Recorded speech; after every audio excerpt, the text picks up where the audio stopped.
And that's my own judgment. Understanding, Mr. Speaker, the difference between Todd Akin talking about rape versus the abortion plank in the platform, I understand there is that distinction.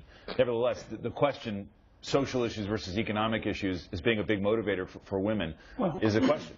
Let me just take a second to disagree with Carly. I think Todd Akin was the choice of the people of Missouri. I think Todd Akin has publicly apologized.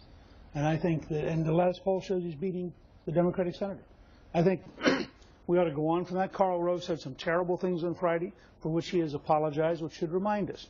People make mistakes. The Vice President of the United States... He was joking about if he shows up, murdered somewhere. No, and in the age of Gabby Giffords, it is not a joke to say that a member of Congress ought to get murdered. And I'm frankly fed up with the one-sided bias, okay? Let me give you two examples. Vice President of the United States goes to a black audience and says, if the Republicans win, you will be in chains. Now, how can Biden remain as vice president? Where's the outrage over deliberate racism?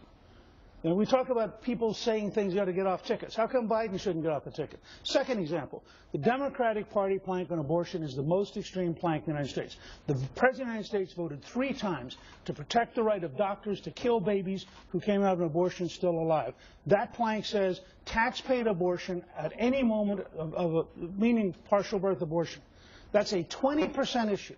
The vast majority of women do not believe that taxpayers should pay to abort a child in the 8th and 9th month. Now, why isn't it shocking that the Democrats on the social issue of abortion have taken the most extreme position in this country, and they couldn't defend that position for a day if it was made clear and vivid as all the effort is made to paint Republicans? I'm a Planned Parenthood Democrat on the issue of choice, and I think that is where the country should be. That is where many, many women in this country are, and I am glad there are people running for the presidency who will defend that position. Period. Paragraph. End it. Newt, I guess the question, too, is whether you're seeking, even in the Akin example, of this kind of, to seek an equivalency between that and, say, Biden, who was using language that Republicans have used about, the regulatory shackles, as opposed to making an overt... Biden was not talking to a black audience about regulatory shackles.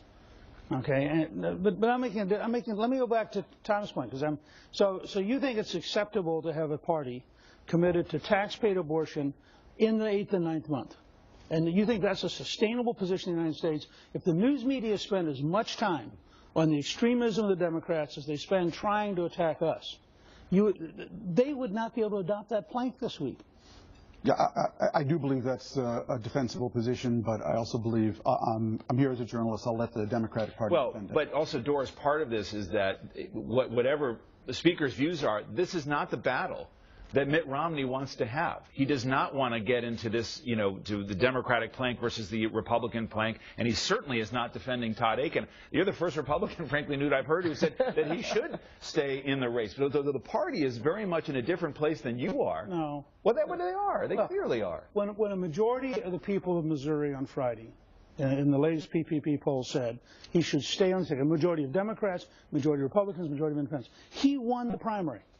Now, for Washington figures, remember, the same Washington figures who last time wanted to kick off Marco Rubio for Charlie Crist, who will be in Charlotte, I just think that people ought to be a little cautious about saying the voters of Missouri don't count. Have you talked to the Congressman Akin? No. But Akin has publicly apologized. He has said he made a mistake. And I'm not trying to spend the whole show on this. I'm just saying there's a very one-sided model here. Romney doesn't particularly want this argument, but the argument's not going to be avoidable. And I'm just making the case Republicans can win. If Republicans communicate the Democratic Party plank on abortion, Republicans actually win that fight. If we communicate on jobs, we win that fight. And if we communicate on Obamacare, we win. David, may I just say, this is the problem. This is, in my judgment, an extreme example, yet again, of gender bias. All we talk about is abortion when we talk about women. Women are leaders in this economy and in our political parties. Let's start treating them as whole people. The debate will continue. We'll leave it there. Thank you all very much for being here. I want to mention a couple of programming